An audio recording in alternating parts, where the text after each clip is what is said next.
Hello, everybody. It's 9:29 p.m. Central Time on the 2nd of August, 2025. It's Saturday here in the United States, and I hope you're doing well. Just jumping on, going to record a video here, going to upload it to YouTube when I'm done live here on Twitch. So if you're watching on YouTube, you are watching a recorded video. We're going to be talking about a few things, including an earthquake that just struck in the past few minutes on the east coast of the United States, just outside of New York City and New Jersey. And we'll also talk about the large earthquake overseas, where I took my videos down, and we'll talk about that when we get to the large earthquake. And we'll just start with the earthquake on the east coast, just so you can see what we're talking about here. And here's the information from the USGS. 3.0 earthquake on the eastern edge of the North American craton. If you're not familiar with the craton, I'll just turn it on here really quick. Look at the brown portion of the rusty color in the middle and where the purple meets on the east coast and on the west coast. But look how it goes down through Texas and up the east coast. So this earthquake that just struck on the east coast struck on the edge of the craton for sure. And that matters in light of what's going on elsewhere on the edge of the craton and around the world. So let's get the coordinates for this, put it in on Google Earth. I just did this, but we'll just do it again really quick.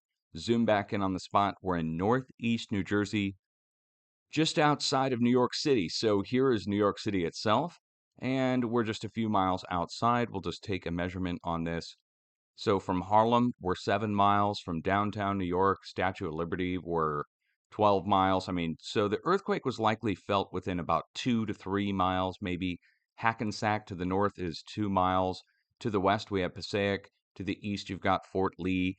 So this area likely did feel some kind of shaking, and it might be in the news in the next few days. But I'd like to remind everybody, if you go back and listen to my forecast from a week and a half ago now, we were talking about watching on the northeast edge of the craton in New Jersey in particular, in light of the other activity that was coming across the plate. And if you didn't see that update, I don't want to go too far into it now, other than to tell you that 3.0 level activity has now gone across the plate. It's about a magnitude less than what we were looking for, and it took a little bit longer than we were expecting. However, the spots that got hit coming across the plate, 3.0, 3.4, 3.0 was on the New Madrid seismic zone in Arkansas, right south of the Missouri border, and then the 3.4 struck up here in Kansas at an old 1950s oil pumping operation. But this spot over to the east, if we go zoom in on New Jersey again and just put the coordinates in, I don't see anything that's peculiar at the location except for it being on the edge of the craton. Now, I don't know what this is. It looks like some kind of apartment complexes, maybe? I don't know. I don't know what that is, but that doesn't look too peculiar. And then here's the airport at the area, which we could talk about the airport. We could talk about the radar. We could talk about different things, but don't want to get too far into that right now, other than we do see a relation between radio waves and earthquake activity sometimes, but there's a precipitating factor usually that plays into that. I don't see anything there directly, no huge power stations. Now, there may be some over to the east that I don't know about, maybe further up to the northeast, but at the location, it's just the edge of the craton, which I will back it out now and show it to you here. I showed you the graphic, but you can see it on the edge of the plate itself in the mountains. It looks like a flowing river almost, but these are folds and bends in the edge of the craton. Goes up to the north and then out into the ocean out here. This almost looks like a channel, but this is like 100 miles wide. It's a crack in the craton itself. And it goes back down, and it goes back down to the New Madrid seismic zone down here. Okay, so this matters because it's all connected, and we were looking for this to happen this past week. It took a week longer, and it came in a magnitude less. So that's good that it came in magnitude less. On the West Coast, we got two sets of fours, 4.8 up to the north, which they downgraded to a 4.5. Let me get that on the screen here. There they are. 4.5, it came in at 4.8 originally, and this one came in at 4.5. If you add them together, it equals 5.0. So North California off the coast of Eureka and Southern California east of southeast of LA, that's directly on the San Andreas to the south and to the north. Both are on the San Andreas. Technically, this is the Gorda Escarpment coming out of the South Juan de Fuca fracture zone. But this earthquake hit just a few minutes before the big one. Now, this gets into why did I take my videos down? So if you managed to catch my videos while they were up, one got like, what, 50,000 views. The other got, what, 20,000 views. And then I took both down when the USGS started changing the magnitudes to be incredibly high. And I don't want to get, controversial or get into conspiracy or anything like that. There are no earthquake conspiracies per se, but let's go look it up. Let's just look at the earthquake from the USGS and go look at the origin page and look at the body magnitudes. So this is what I did. Went down the body magnitude list and look at the numbers over here on the right-hand side.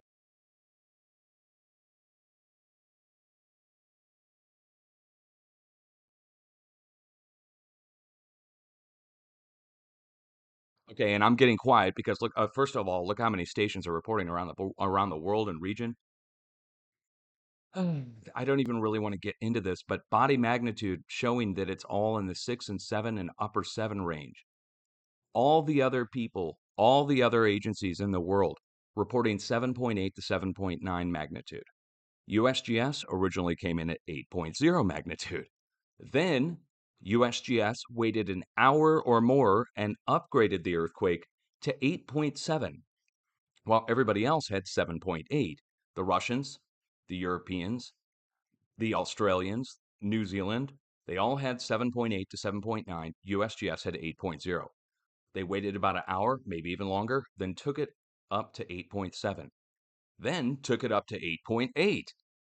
Then, at the same time they did that, they elevated the tsunami advisory to a warning and told everybody in Hawaii and even as far as the west coast of the United States that a wave was coming at them. However, the buoys did not reflect this. So the buoys didn't reflect it. The body wave magnitude didn't show it. And then all we're relying on is a cubicle farm of nerds at the USGS saying it's a greater earthquake. While even the Russians, when it's their actual territory where the earthquake is, as well as the Europeans, all reporting a full magnitude less. And the difference is there would be just a regional wide tsunami here around where the earthquake is, and regional wide damage that would be moderate but not incredibly huge damage. With a 7.8 to 7.9 earthquake, you would get a wave, but it would only go out to maybe the North Kuril Islands, maybe over to Alaska, maybe over to the west northwest, up into Russia itself onto Kamchatka, and maybe going out this way. As it would go out, of course, it would dissipate, and we wouldn't expect much to come into Hawaii at all. On a 7.8 to 7.9, maybe an 8.0 earthquake, you might get a minor 6-inch to 1-foot wave. You get bigger waves, sustained waves, even in storms in Hawaii from something that would be equal to a 7.8 to 7.9. I'm weighing this all in my head. I've got people asking me, should they evacuate to higher ground? And I'm like, okay, if I say no, we're going against the US government official warnings publicly, and that's against the law. Secondly, I don't want to stamp my name and warn my viewers for a tsunami that's not coming to them and I can see the buoys. So what do? In this case, I took both my videos down where I was showing the government warnings, which I'm totally allowed to do, no problem, and I just didn't put anything back up. And I told my viewers on Twitch, we'll wait and see. And what happened? Well, the media overinflamed it. They tried to say an 8-foot wave hit California, and they tried to say 4-foot waves were coming in, 4 foot now, to Hawaii over actual tidal levels. And when you watch regular surfing videos in Hawaii at high tide, you can get whole groups of people washed off beaches from a large 20 or 30-foot wave or series of waves that come in sustained over and over again. And they're like tsunamis, but they're just from storms or swells out in the Pacific. Much, much bigger at any given time in Hawaii.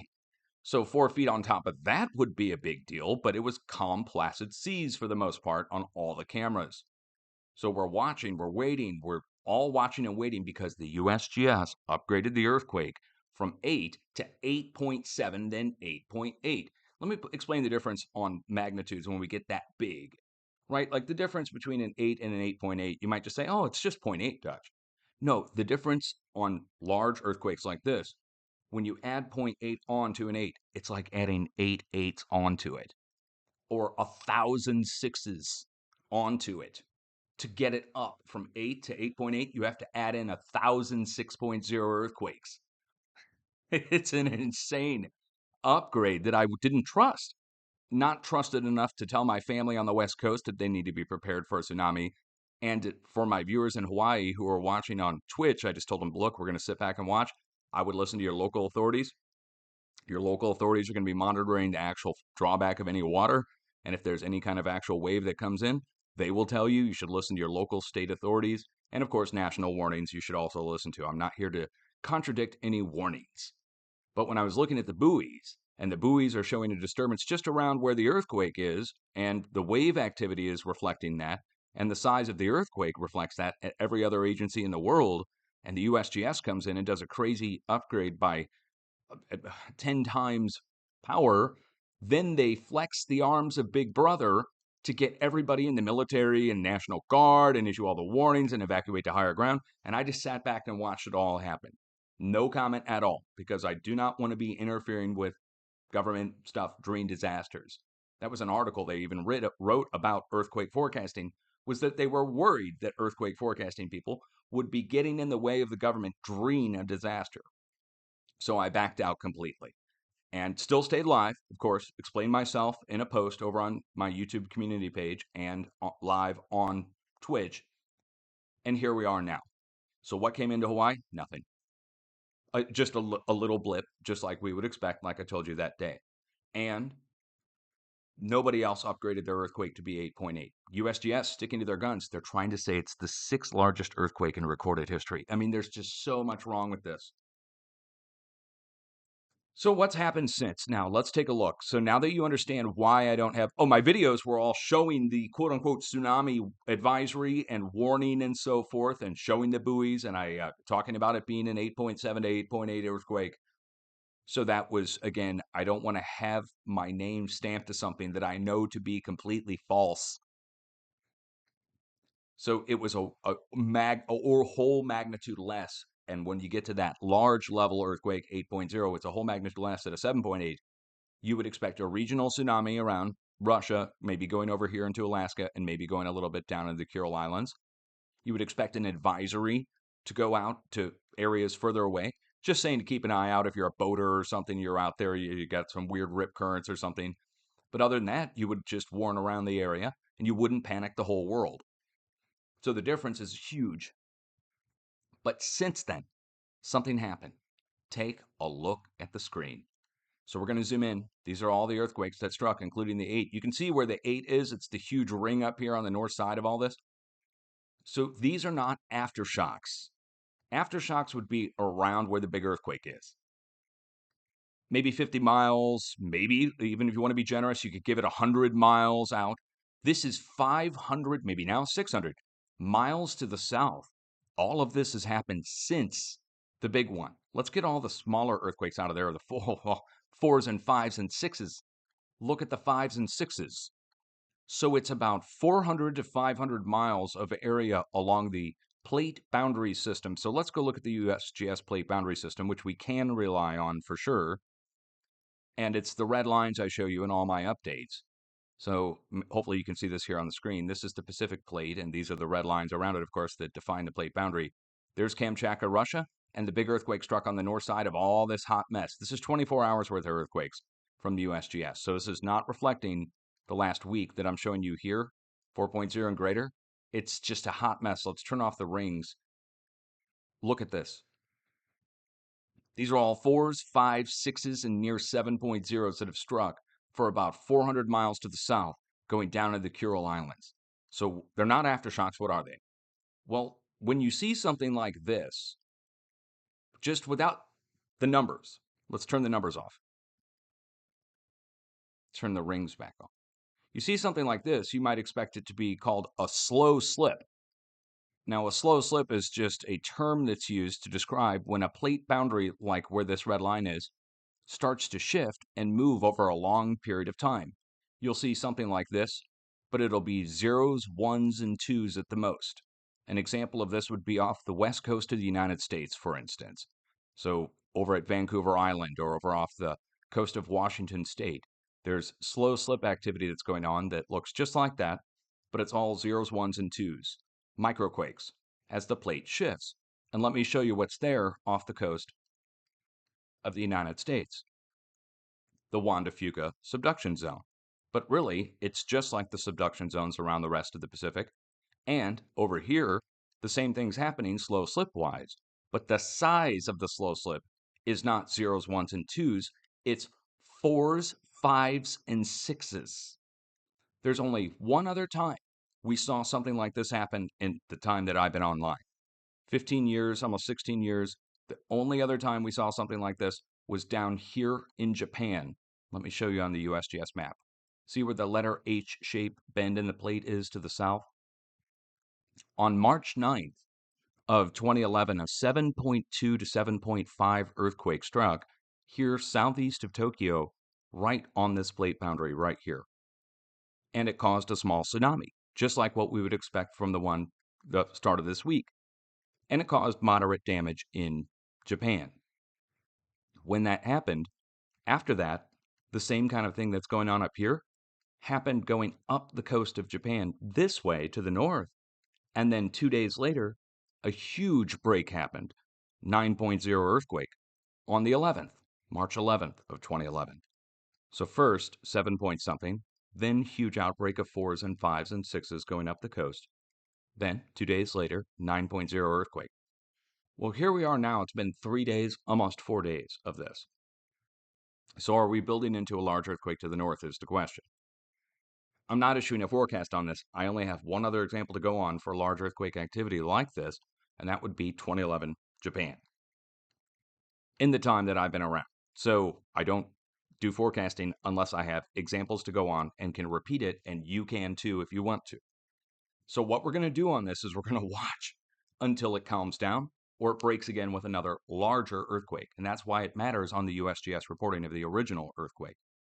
Because the larger earthquake would be larger than 7.8 to 7.9 to 8, somewhere like that. The USGS originally reported an 8. Well, the next coming earthquake, if this doesn't die down or go out of the region, then we would see something larger than the original earthquake, which then means an actual tsunami would be generated going out a far distance instead of a fake one. Well, I shouldn't call it fake. Fake implies that I think it didn't happen, but I should say an exaggerated tsunami that could have been exaggerated to flex the muscles of Big Brother.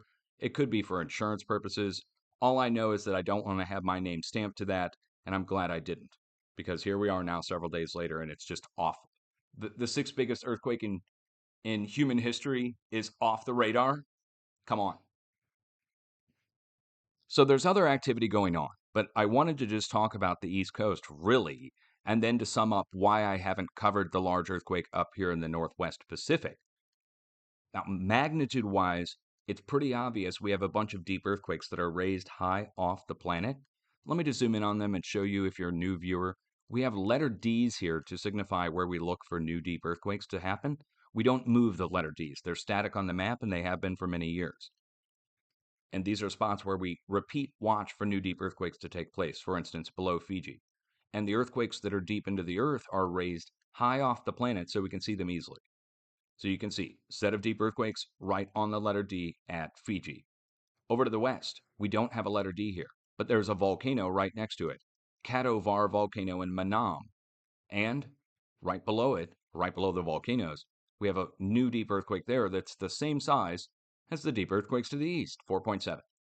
Then, over to the west, here, below Mount Krakatau, it's in the bay or harbor right here between Sumatra and Indonesia, another new deep earthquake, 4.4.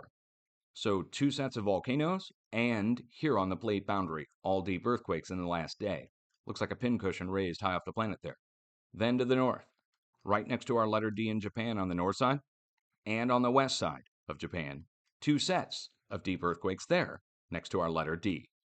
We go up to the north, and we have one more letter D up here that's almost impossible to see. It's overlaid with rings, but there's no deep earthquakes there. Instead, you don't see it on the feed here. USGS chose to ignore the earthquake this week. You can go check the European feed. I don't even have it here on Earthquake 3D anymore. But when reported earlier, 533 kilometers deep earthquake below the North Pole Arctic Circle here, just west of these islands belonging to Russia. Very rare. I've never seen one in the entire time I've been reporting online, a deep earthquake below the North Arctic Circle. We have our letter X there. That's a termination point that we watch. We don't watch for deep earthquakes there normally. So for there to be a deep earthquake there, it's very strange. It happened like 2 days ago, and we don't have any follow-up on that except for this. Since the deep earthquake, deep 4.1 below the Arctic Circle, on the opposite side, over next to Greenland and Nunavut in Canada, a 5.0 there. But I think the deep earthquake is tied to the plate boundary here that goes right back down through Russia and connects to Japan. If, in case you didn't know, there's a plate boundary that branches off Japan. This is the USGS map here. And you see it goes off of Japan to the west, up through Russia and Siberia, up to the North Pole, past the supervolcano right there. And there's a supervolcano at the North Pole, in case you didn't know. I'll show it to you. Here on Google Earth, we'll show it to you. So all the volcanoes on the east side, they're all marked with the triangles. But you go up this way, and you can actually see the bends and folds in the plate boundary here going across Siberia. You see it's like a letter S shape. Goes up here and connects out through. You don't even see it. The undersea imagery here really stinks. It's off the coast of Russia where their submarine bases are, so I guess you're probably not going to get a good view there ever. But it picks back up here with the mid-Atlantic ridge. Here's the supervolcano. It's not even marked from the Smithsonian yet. It was announced a couple of years ago. They announced that they finally figured out that this was a supervolcano called the Gakkel supervolcano. It's one of the biggest on the planet. The East Gakkel Ridge is about 1,000 miles to the north, and professionals admitted this in like 2017, 2018. They admitted this was a supervolcano. There was this guy online in like 2012 who first found that this was a supervolcano. He made a video on it. Professionals made fun of the guy. Everybody roasted him. They said he was seeing things. They just went off on the dude, the poor guy. And his name was Dutch Sense. I don't know if you ever heard of the guy. He called it Mount Dutch. That was very arrogant of him. That was egocentric of Dutch to name the supervolcano. Wait, I'm speaking to myself in the third person. We got a problem. Now, I'm joking around about that, but I'm not joking that they really did admit that this is a supervolcano, and that in 2012, when I found it, everyone in the world made fun of me for talking about it being a potential supervolcano, and that the Russians probably misidentified it as what I said at the time, and it turned out I was right. Anyway, I didn't get to name it, even though I discovered it, right? All right, we'll call it on a Mount Since. They might think that means something else. Okay. A bunch of hippies might show up out there. We don't want to do that. So there's the supervolcano. It connects across to the North Mid-Atlantic ridge. Now let's just turn the planet around the way you normally look at it. And here's the Mid-Atlantic ridge, right? The crack through the middle of the Atlantic. It goes all the way to the north, through Iceland. Makes a zigzag shape through the Gakkel Ridge. Connects to our supervolcano here. And goes back down around this way through the letter S shape. And comes back down and meets with our letter H shape, bend in the plate here. Now, I had to mention all that to you because all the way up here, we got a deep earthquake in the Laptev Sea to the west of the supervolcano. And then we have all this going on here on the plate boundary that's clearly fracturing and breaking for 500 miles. Here's our key, by the way, in the lower left-hand corner. There we go. 100 miles is this. So 1, 2, 3, 3 to 400 miles. This is about 400 miles right here today. But I'm worried. I'm legit worried that we're looking at another large earthquake up here until we see a few signs of this escaping out. The seismic wave that we're talking about in all my updates travels the whole planet along these red lines. And it drops off earthquakes along the way normally as it spreads. Once it gets to a plate, the plate absorbs some of the energy, and the energy travels across the plate, like in the Craton diagram I showed you earlier for the United States, going down through Texas and up the East Coast. Well, that energy is being fed from the Pacific into the United States from the West Coast, and then the wave is going across the U.S. Same thing's going on over here, in the opposite direction, going out this way. So I'm legit worried that we're breaking here, and we're going to continue to break here until the wave escapes out. It's like a wave trapped in a pool, a person in a pool making waves, and they're reflecting off the side of the pool and coming back to the person, and they make another wave, and another one, and another one. And these strange waves start to form in the pool. They're called standing waves if we're doing this in a pool of water. But the same thing is happening here as it's reflecting back into itself. The wave is coming up from down below. Let's recap. Deep earthquakes down below the plates. A very low frequency wave is coming up below the plates. Let's go back to the USGS map. A very low frequency wave is coming up below Fiji, central Papua New Guinea and the volcanoes there, over here at Mount Krakatau, up here at Japan, and up here at the North Pole. A very low frequency wave is coming up at those points. Then it spreads up and out following these red lines. When the wave gets to a point where it reflects into itself, that's where you get a standing wave. And it looks like it's reflecting into itself from here back down to the south. Well, it doesn't just look like it. It is reflecting into itself, and that's what's causing the back breaking back behind this, as clearly the wave is reflecting back into itself back down towards Japan. And that's evidenced by all the earthquakes creeping back down towards Japan against the arrows. The arrows are the way we normally expect the flow to go from 15 years of observation. So normally the wave goes this way, but it's going up to Kamchatka. It's being reflected back into itself. And as it's reflecting back into itself, it's breaking every section all the way back down towards where the wave's coming up, which is down here to our letter D at this case. And in this case also, all the way to the north at the North Pole, which is very rare. It's probably the energy trying to escape out another direction. I would think of it like this. Energy's coming up below Japan. It's going up to the north. It's reflecting back into itself, and it's then going this way. And it's all happening down below the plates to top it all off.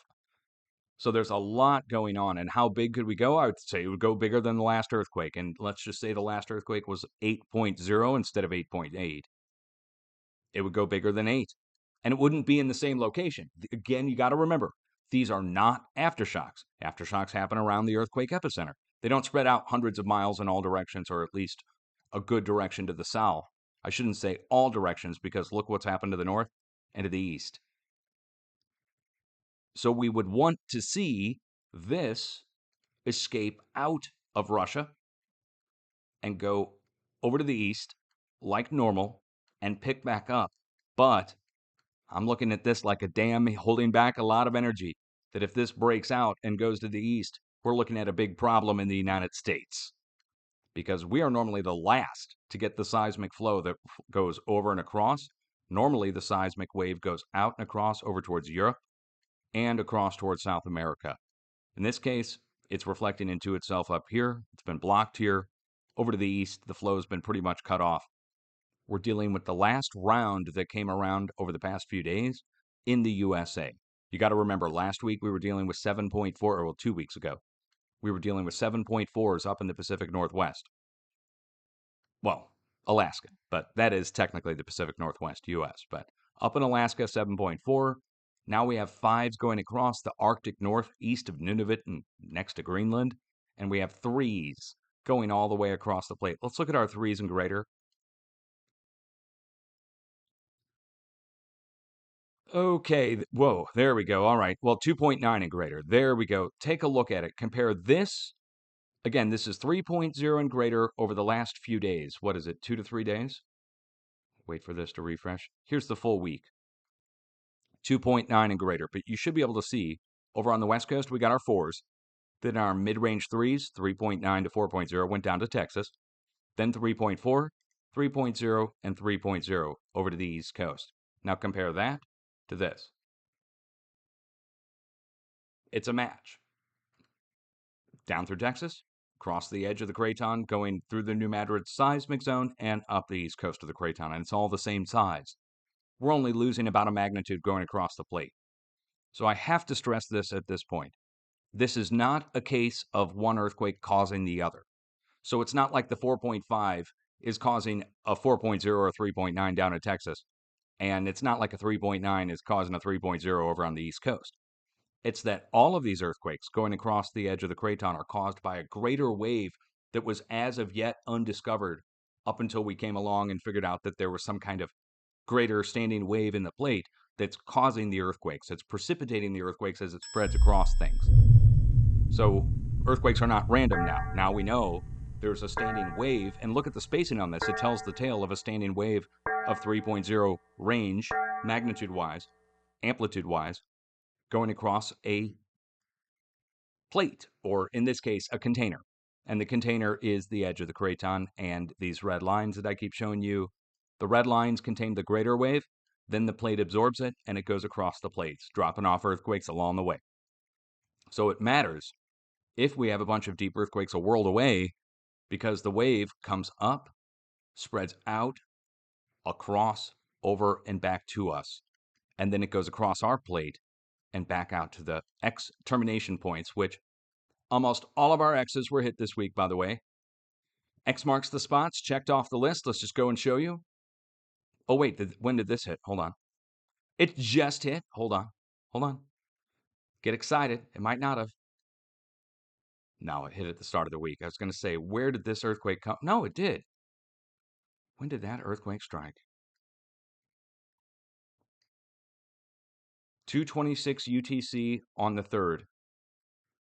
It is the 3rd at 2:59 UTC. Okay, 30 minutes ago, our other letter X just got hit at Point Nemo out in the South Pacific. All right, so now our X's have been filled in at the South Sandwich Islands 2 days ago. Up here at the Azores. Iceland. There's only, what, 3 more to get hit? 1, 2 in the middle of the Pacific, or in the middle of the Atlantic, and 1 at the very far North Pole where our deep earthquake struck next to. So almost all the X's have been checked off the list. That only happens during major seismic activity. The X's, we don't move either, guys. We look for this to happen every week or about every week, 7 to 10 days, for the cycle to complete itself and start over. So it really is a cycle. And if you want to know how to do your own forecasting, there is no secret behind it. Published step-by-step instructions if you want to repeat it yourself. You're welcome to test it and repeat it, and you can get it down to a region usually, and within 7 days, and usually within a magnitude. Now, let's go over to the west and talk about this. So, coming out of the West Pacific, we have a stepping stone path of the same sized earthquakes: 5.0, 4.7, 4.8, 5.1, 4.4, 4.4, 4.4, 4.5. Now, remember these numbers because, like 4.7 and 5.0, 4.8, and 4.4, we go over to the west and we have another 5.0, 5.1, 4.4, 4.7. And they're related to each other, but they're not caused by each other. Let me show you how they're related. The same sized earthquake struck across here over the past 48 hours. That's the North Indo-Australian plate. Then we go up into Asia and across the north side of the Indo-Australian plate. So really, they're tied together. The same sized earthquakes that struck here also struck on the north side of the Indo-Australian plate, all in the same day.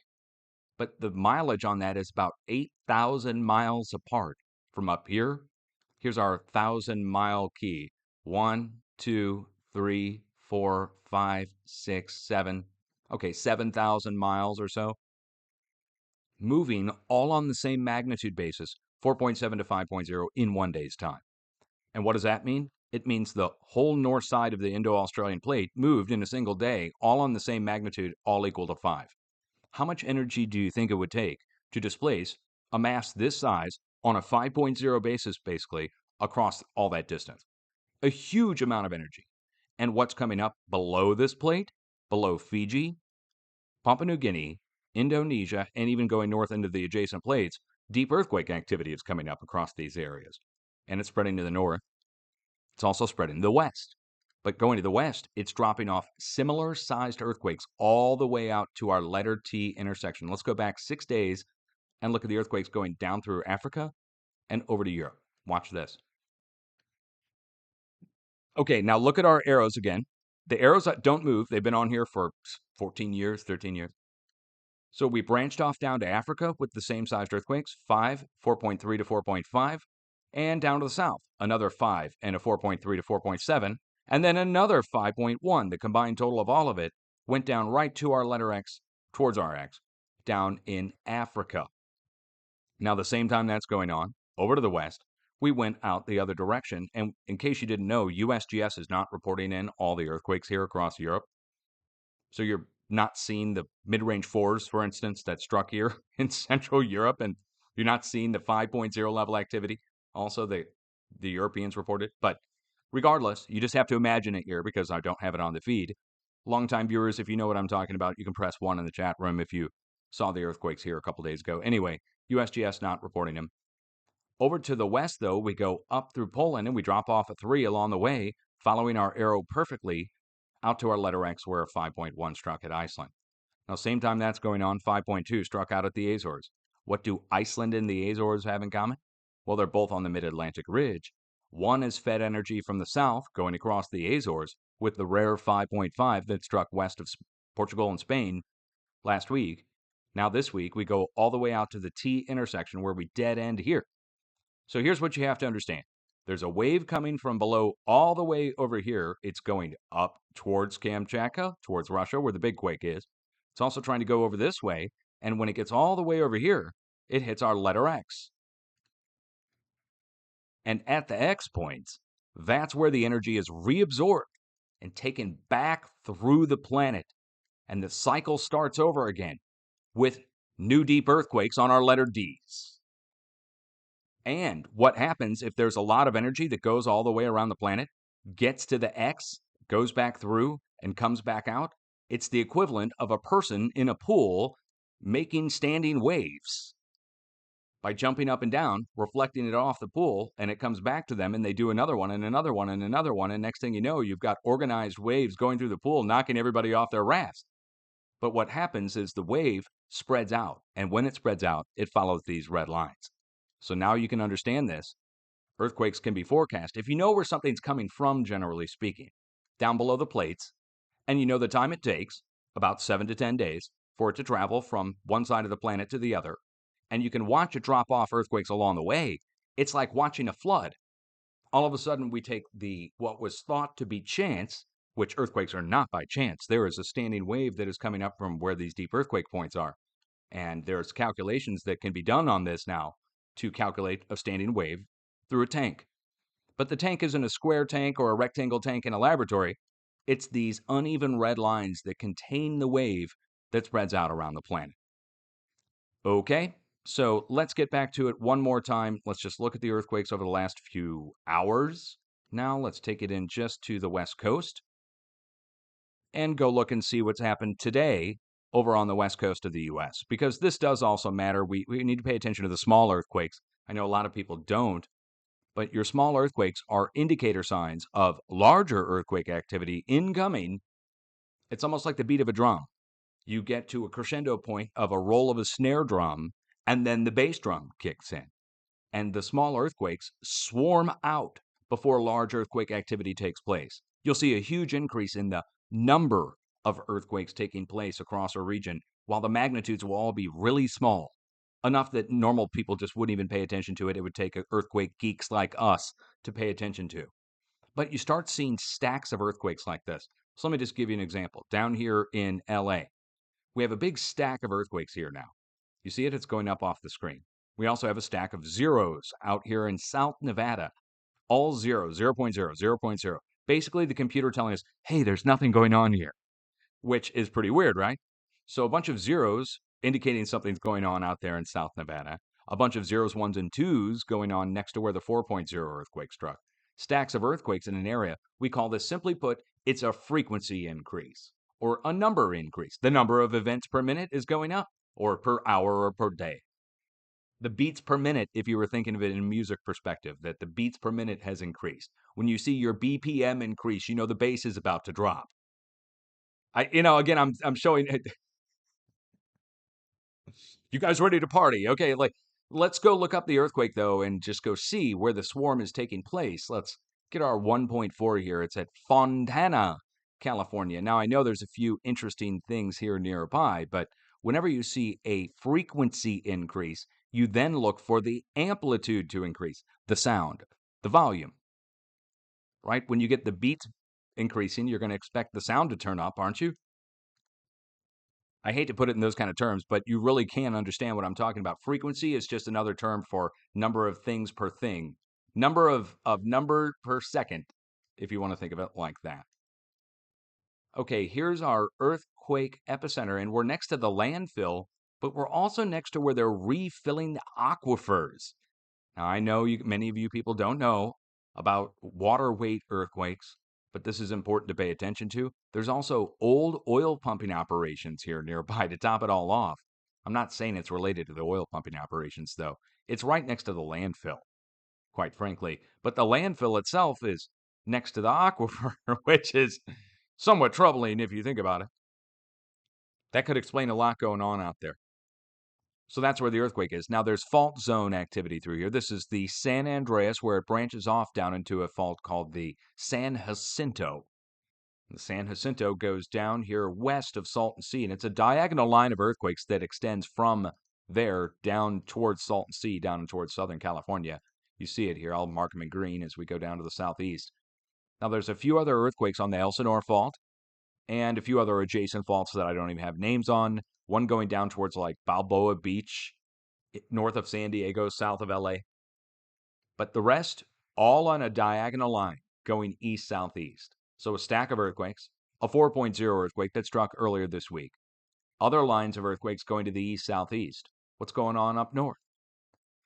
A diagonal line of earthquakes pointing all right down to it along the creeping section of the San Andreas.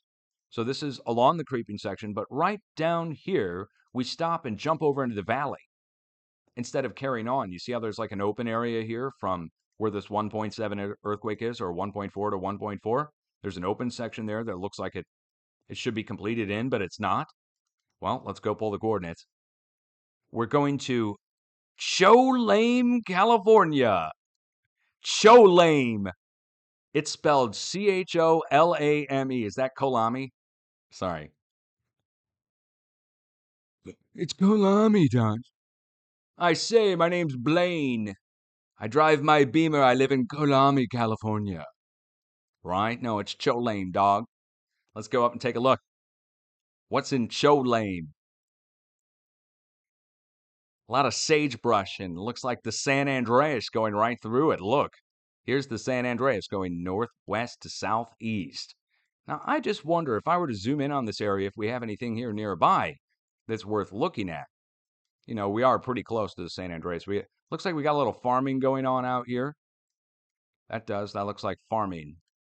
But I'm more interested in other things like mining. And we're also, oh, well, that's not for farming. I can tell you that. Okay, we got surface mining. That's scraping going on at the surface there. So we wouldn't think that would be related to anything. But over here, we've got a series of oil and gas pumping operations that number in the tens of thousands. So I don't know if you guys are familiar with the oil pumping operations in California, but I mean, again, if you don't know what you're looking at, let me zoom in really quick. Or here, hold on. Let me find what I'm talking about first. Where am I? There we go. So all of this going up here into the mountains, but you can see them very well here on the ground. These little pads that are on the ground, every single one is an oil and gas pumping operation. Tanks, pumps, jacks, pipelines, and it goes up into the mountains, and they become much harder to find up into the mountains. Let's see if I can even get one on the screen here. Jeez. And then we go all the way down through here, and this is all drilled as well. Again, if you don't know what you're looking at, it just looks like sand dunes. I'm really going over this really fast. These are all oil wells, right? You see the shadows of the jacks of the pump. It's not an oil well storage yard. It's that many, though. And from this height, though, it just looks like sand dunes, right? Anyway, this is the San Andreas, and you guys have drilled all of this, and the earthquakes come down to where your drill points pick up right here, and then they pick back up down here at the south tip of the valley where your drill points somewhat putter out. All of this is drilled. This is the south part of the valley. And we go down through the valley, all your drill points. Look how many there are. I mean, it's just insane. You go through the mountains and you come out the other side and go through the farm fields back up this way. And you connect back up here through the pumping operations through the farm fields. Wait, there we go. Through the farm fields And then we go into insane overdrive number of drill points where it, again, you wouldn't believe it unless I showed you. Every single one of these is an oil and gas well. We have street level on this, I think. We could probably see what it looks like here. No street level. California, no street level out in the oil patch, huh? It's a highway. Wow. Look, they stop right there. Oh, maybe you can't. Maybe you can't go in there. Nope, they got a security guard. Look at that. Looks like Saudi Arabia. They look like dinosaurs off into the distance. Okay, showing this all to you so you understand that we just went in a big letter J shape all the way from up here. Your drill points start. We go down along the San Andreas, down through the south tip of the valley, back up this way, and end up here. That was just the tip of the iceberg on that drilling, by the way. It goes up to here. All these. I'm not against oil and gas. I just have to show you that the seismic wave follows these spots. So drill points act just like a volcano would. It attracts the seismic wave that's going through the plate, and it drops off the earthquakes along the way. Now, we can go over on the California-Nevada border. And for instance, there is an oval shape of earthquakes between Lake Tahoe and Pyramid Lake here. Do you see it? East of Lake Tahoe and north of Lake Tahoe. That's Lake Tahoe and Pyramid Lake, and earthquakes going from Pyramid Lake down to Lake Tahoe and in the middle. All right. Now, it's important to understand this one because this is something professionals missed and why we need to always look over their shoulders and remind them to look at things from an outside perspective. What I found here is quite frankly just like what was up at the North Pole. Here's Lake Tahoe, and here's Pyramid Lake. Let's bring it back due north. There we go. There's a giant oval shape in between Lake Tahoe and Pyramid Lake, and it's twice the size of the known supervolcano down here, Long Valley Caldera. So Long Valley Caldera, two of Long Valleys, could fit inside of this thing. And it's lined with its own volcanoes. It gets hit with earthquakes around the outside edge of it and in the middle. Then, on the sides of it, on the south side, you have a geothermal volcanic field called Steamboat Springs that humans have drilled into to get a boatload of steam from the volcanic field there. And on the north side, the same distance to the north, up here are the Needles at Pyramid Lake, which are a native land, but they're huge deposits of calcium carbonate that comes up with the geothermal that's there, the huge geothermal field. So you got big geothermal on the south side, big geothermal on the north side, two folded basins extremely deep, and a giant oval shape that's the size of Toba supervolcano over in Indonesia. And you have a known supervolcano the same shape to the south. This one is yet undiscovered by professionals. I've noticed it only because of the earthquakes that have broken out around the outside edge of it and the fires that broke out around the outside edge of it multiple times. Same time that fires break out around the outside edge of the supervolcano to the south, which is surrounded by the same sized earthquakes and in relatively the same shape. Again, you got to remember down to the south, I just showed it to you, the known supervolcano, which is Long Valley Caldera, down here, and the earthquakes going around the outside edge of it, and the fires that keep breaking out on the back side of it. Okay, I think the fires are related to the supervolcanoes at each location. Professionals, of course, won't be admitting that. As we go further to the south, there is another diagonal line of earthquakes, and it starts here in Death Valley, basically, and dead ends down into Ridgecrest, California, or just beyond it, into the Garlock Fault at the Lava Mountains. We'll talk about the rest of the earthquakes over at the California border in Nevada in just a moment, but this line of earthquakes matters because it ties into the other two supervolcanoes that I showed you to the north. Well, okay, one confirmed supervolcano from the professionals, Long Valley, and the other giant oval one between Lake Tahoe and Pyramid Lake. We'll call that Mount Dutch Reloaded, right? Mount Dutch Revolutions 3.0, better, faster, stronger. Now, here we are. We have a line of earthquakes, a diagonal line of earthquakes that goes east-southeast from here. I just pulled the northernmost quake here, 0.9, but you see it. It goes down towards the Garlock Fault and just a couple over on the east side. But it's mainly a diagonal line going this way, right? I mean, I just want you to understand that it's going in a certain direction because the earthquakes start here, go down here, and dead end into here, into the lava mountains. But we go back up this way, and what are these? These are lava flows off of Lava Mountain and Volcano Peak. Creative names, Lava Mountain and Volcano Peak. Those are lava flows. And we go across there, and there's more, a whole bunch of them. Old spatter cones, rising obsidian domes. Here's the Kozo volcanic field, where humans have drilled in to get steam to turn these turbines here. So they drilled in there to get steam. Now, the earthquake started up here. Look what we're next to. This thing. Wait, hold on. Let me bring this back, looking down upon it. There we are. So our earthquakes start next to this. And I told you it ties into the other two supervolcanoes to the north. Here's Long Valley, the one professionals admit. Here's the other one to the north that I had to find on my own. And I had to find this one on my own. So this one is made up of multiple volcanoes that go around it. Golden Trout Creek Volcano, Red Hill Volcano, two of the same size and shape, volcanic. And then here to the southeast, Templeton Mountain and Monash Mountain. Again, two of the same size and shape, shield volcanoes in this case, and there are two spatter cones up to the northwest. And then Brown Mountain here, parallel to Soda Butte over here, and they're the same size and shape from each other.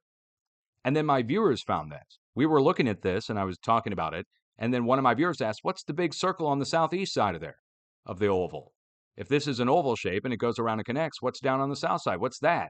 And I go, wow, good eye. I didn't even notice. It's a giant bulging laccolith, which is something that forms in the plate when magma intrudes into an area and bulges it up, and then it can even retreat out and create a depression in an area too. This one's bulging. Now, going through the middle of it, USGS has nothing marked for a fault at all. They say it's just a river. But you'll notice this goes up and connects to the supervolcano. Okay, so no fault marked. USGS says it's just a river, but you can clearly see it goes right through the center of this giant ancient caldera that's bordered on one side of southeast side by a laccolith, a bulge in the plate, and then a rest of eruptive points around the outside edge of it. And look at the size of it, because man, it's the exact same size as the supervolcano to the north. So there's three of them. One here, and one here. Three supervolcanoes in California. The one they know about and two others that are on either side they don't know about. To seal the deal that there's something here. On the west side of each feature, there's a bulging laccolith over here in the valley on the west side of each one, and fires that have broken out on the west side. So, I mean, again, we could talk about this all day long. Here's Long Valley, and right on the other side of it is the bulging laccolith here. It's kind of, well, you can see it, hopefully. It's circular shaped and it's bulging up out of the plate. It is the same size as the supervolcano on the east side. So you've got a supervolcano eruptive point, go under the mountain range, and on this side, bulging laccolith. There's another one further south that already collapsed right here. And another one down right here. And if you turn on the places and labels, we're going to read off some names that might sound familiar to people who had to go through major fires, like Camp Nelson. On that one, Shaver Lake. Remember that one up here? Right next to this? Or the one to the north. They all have had huge, huge sudden fires break out that no explanation can be given for. People got blamed for this and that, but still, ultimately, they keep happening next to these supervolcanoes. It's pretty strange, right? So a line of earthquakes that goes from the supervolcano, undiscovered, down to Lava Mountain's volcanic field. Now, I said we are going to talk about the other ones over at the California-Nevada border and over in Nevada, so let's do that. Let's pull this 2.4 out of the bunch. It's right at the border, and I mean right on it. Deep Springs, California. Maybe they do have deep springs here. It's super high desert. The elevation of the earthquake is negative 0.3 kilometer depth, but we're high above sea level here. So let's put the coordinates in and just go see where we are. Right? When you start getting negative earthquake coordinates, you're like, how could this be up in the sky? But we're about a mile high right here at elevation, about as high as Denver, Colorado right here, 5,300 feet above sea level. Okay, so at this high of an elevation, what do we have? There's only a few things here. I already told you about one of them over to the west, the supervolcano over here, and the volcanic field next to it. Now, there's a place called Sylvania. Now, I don't want to talk about Sylvan or anything like that. It gets really weird. But out here in the desert, we have unmarked ancient volcanoes that, let's wait, let's zoom in and show you.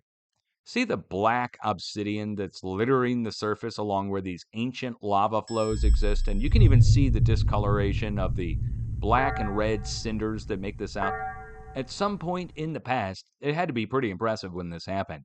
This all ripped open and lava flowed out of this down this hillside. Now we have a few buttes where it looks like it came out, like spattering the most, and it would be at our highest point. But it looked like it happened down the hill or down the mountain. And on the other side, wait, what's going on here? Is that just Okay, that's washout. Okay, I was wondering, like, what's a straight line there? Looks like another fissure opened here and piled up in a thick, viscous flow, but there's no name on that. See, the USGS and the Smithsonian, no names on it. Let's turn everything on. Hold on.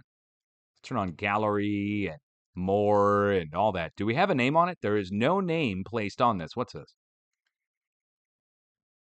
Just a geolocator? Okay, I mean, Chocolate Mountain. There we go. Came on. Chocolate Mountain. There it is. So that's cool to get. All right. Chocolate Mountain is the name of the location. What's next to it? Sugarloaf? Another Sugarloaf? Yeah, chocolate. Yeah.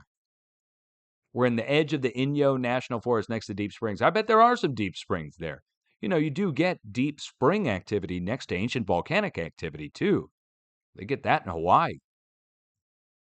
That all being said, I wanted to show that to you. We're next to an ancient volcano, another one, just like the other one. Same for over to the east. If we just carry on over to the east, which way should we go?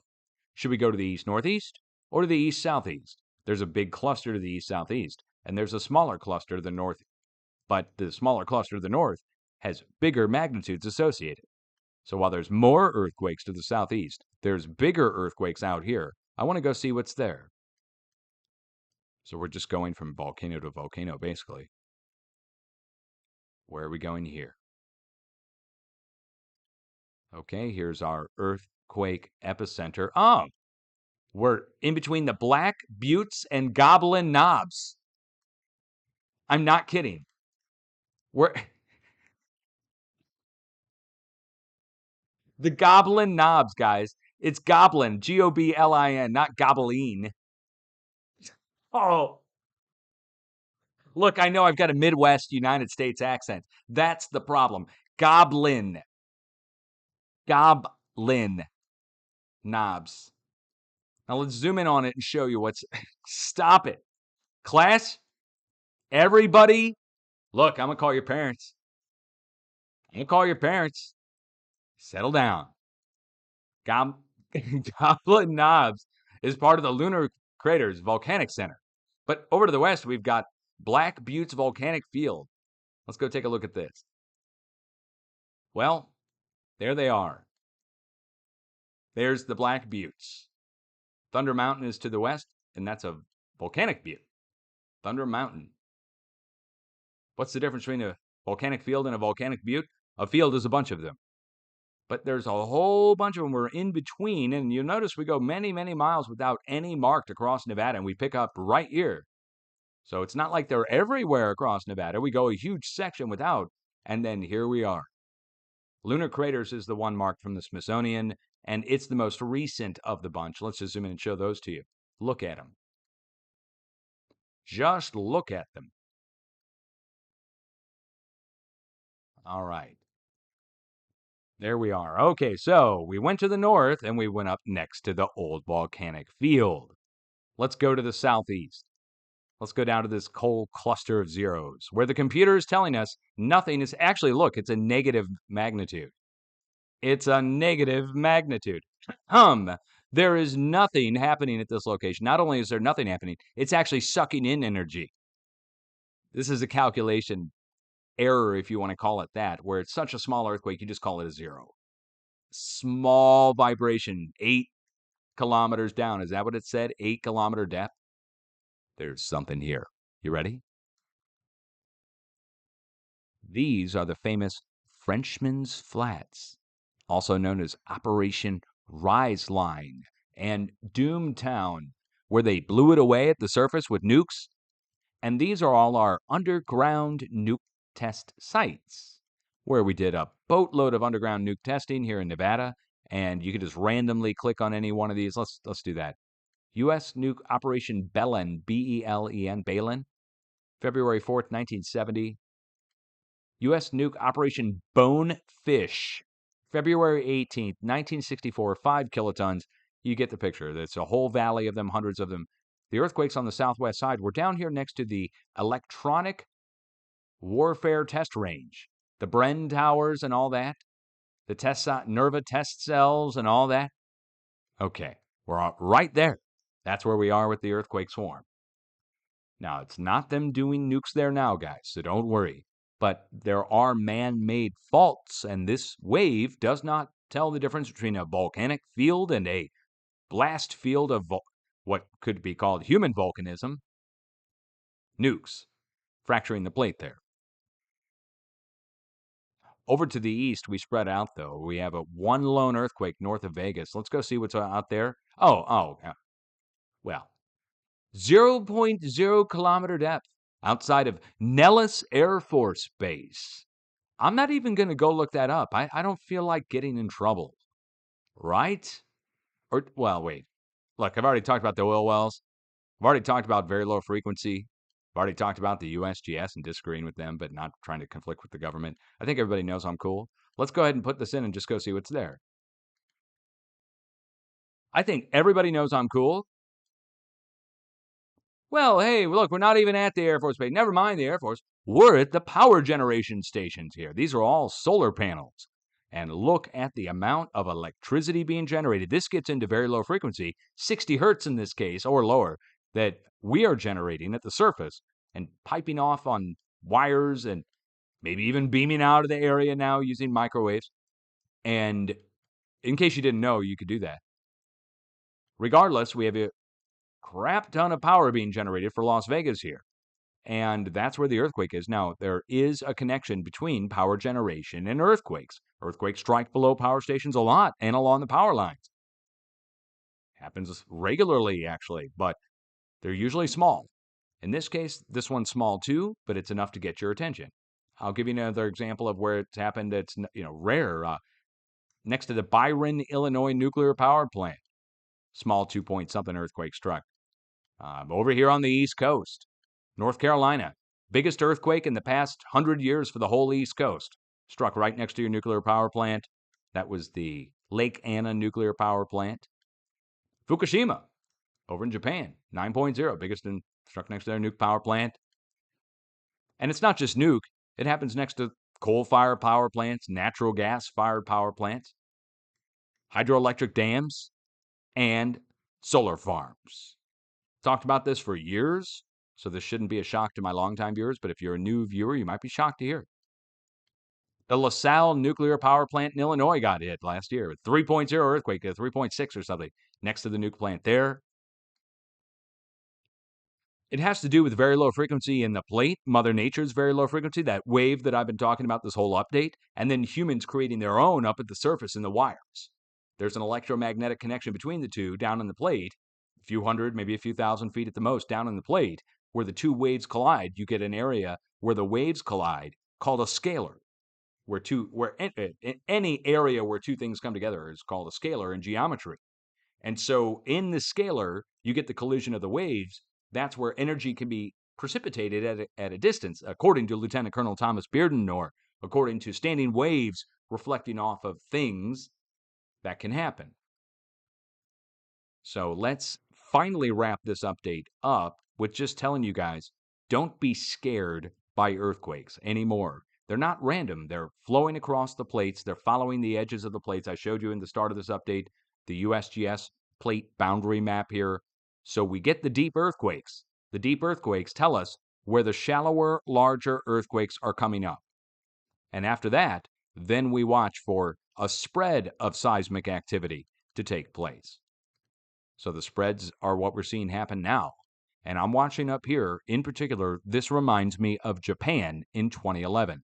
Now, let me take you back in time on March 9th, when the 7 point something earthquake struck off the coast of Tokyo. A small tsunami was sent into Japan, and hundreds, if not thousands, of 4s and 5s were striking up the coast.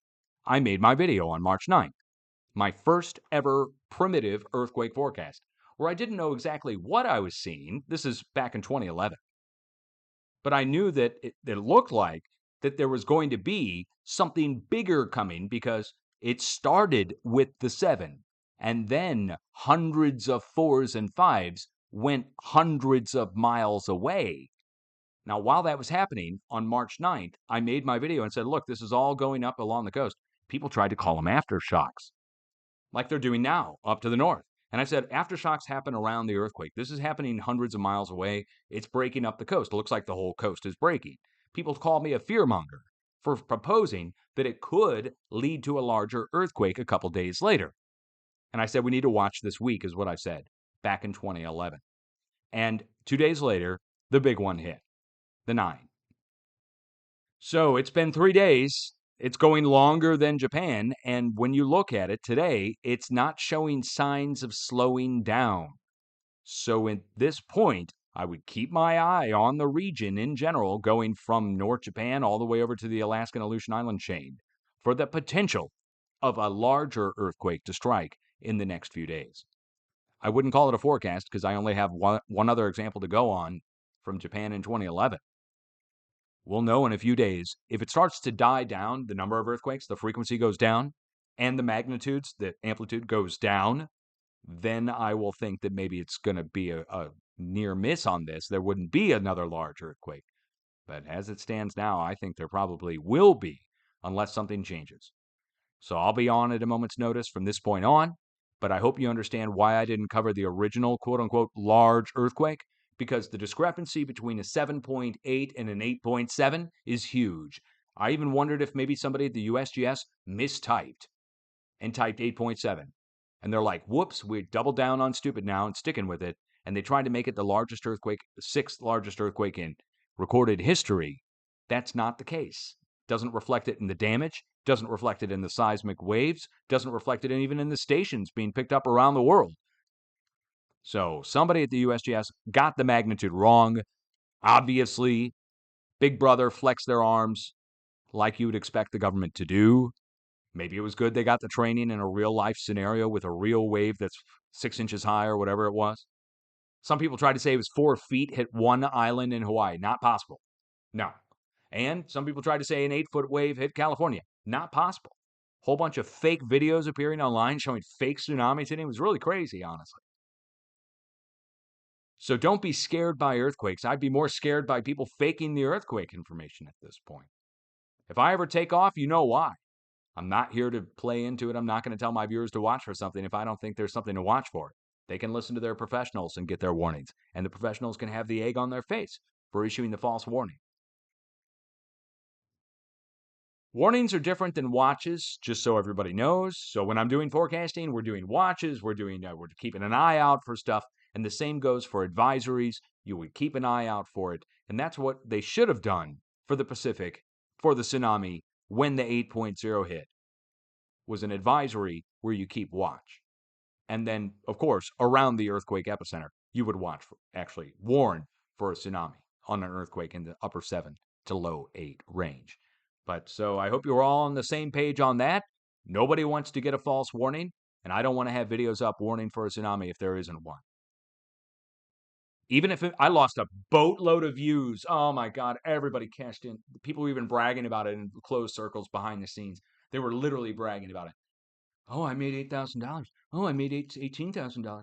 And I'm like, they're like, why didn't you upload a video, Dutch? And I'm like, dude, I go, you guys know where I stand on this. And they're like, you could have cashed in.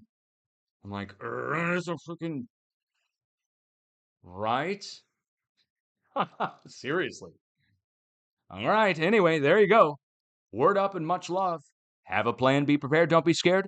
You need to have an emergency kit. I don't sell any of that stuff. It's such a mess to even gather the stuff together. But I would recommend that you get an emergency kit together.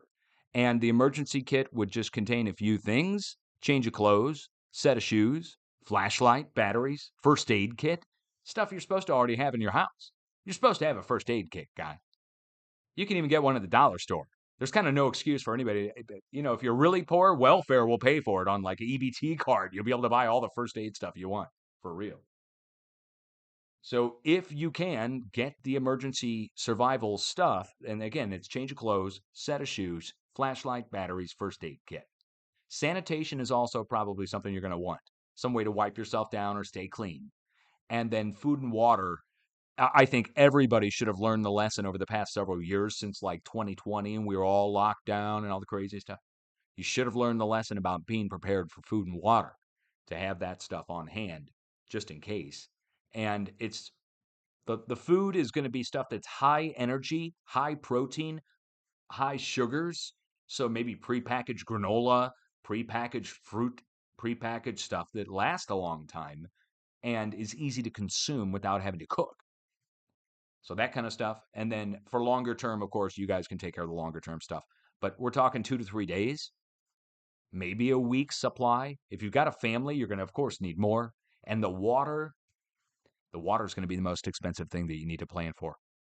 People say they use the straws, those little life straws or whatever. Okay, those are good to have. But do you want to have your whole life dependent on a single little piece of cheap plastic? And a little cheap filter that's 1 inch away from what you're drinking on or a cup. I'm telling you, don't skimp on the water stuff. It'll come in invaluable. Even if you never only have to use it once for a week or so or whatever, it'll save your life. So don't skimp on the water. On the food, El Cheapo granola, that's what we're doing in my household for the emergency kit. We got cat food in there for the pets. Yeah, I got cat food, and we also have some aspirin and some other stuff. I put some sinus pills and some other stuff. I get headaches. Dust is going to be blowing around. I'm going to get a migraine headache, and I'll be incapacitated. So got that kind of stuff in there. You guys will think of other stuff, but I'm just reminding you to have that available. And one thing that I always like to recommend for everyone, this will come in handy. Remember this one, seriously.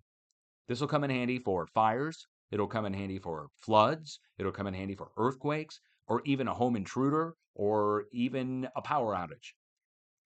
A set of shoes by the side of your bed or a set of hard bottom slippers. You don't want to be like Bruce Willis in Die Hard going across a bed of glass. Let's say a big earthquake is hit and there's broken stuff across the floor and it's nighttime and the lights are out and your shoes are across the floor or in the other room and you got to walk or crawl or whatever.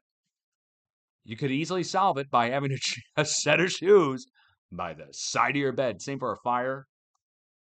Throw them on, all of a sudden you got something on your feet.